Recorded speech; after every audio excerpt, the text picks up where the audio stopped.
SSD SATA 3 adalah jenis Solid State Drive SSD, yang menggunakan antarmuka SATA 3, serial ATA 3 untuk terhubung ke komputer atau perangkat lainnya.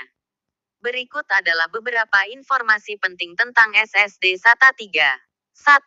Kecepatan transfer data. SSD SATA 3 memiliki kecepatan transfer data maksimum hingga 6 gigabit per detik, yang lebih cepat dibandingkan dengan SATA 2 yang hanya mencapai 3 gigabit per detik. Hal ini memungkinkan transfer data yang lebih cepat antara SSD dan sistem komputer. 2.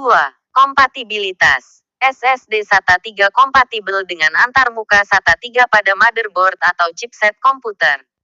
Namun, SSD SATA 3 juga dapat digunakan pada sistem yang memiliki antarmuka SATA 2, meskipun kecepatan transfer data akan terbatas pada 3 gigabit per detik. 3. Kinerja. SSD SATA 3 umumnya memiliki kinerja yang lebih baik dibandingkan dengan SSD SATA 2, terutama dalam hal kecepatan baca dan tulis data. Hal ini dapat meningkatkan kecepatan boot, membuka aplikasi, dan memproses data pada komputer.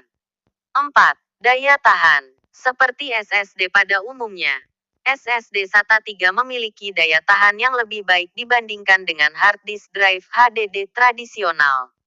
SSD SATA 3 dapat bertahan lebih lama dan lebih tahan terhadap guncangan atau getaran. 5. Kapasitas. SSD SATA 3 tersedia dalam berbagai kapasitas, mulai dari 120 GB hingga 4 TB atau lebih, sehingga dapat memenuhi kebutuhan penyimpanan data yang beragam. Secara keseluruhan, SSD SATA 3 merupakan teknologi penyimpanan data yang lebih cepat, efisien, dan tahan lama dibandingkan dengan HDD tradisional, sehingga banyak digunakan dalam komputer desktop, laptop, dan perangkat lainnya.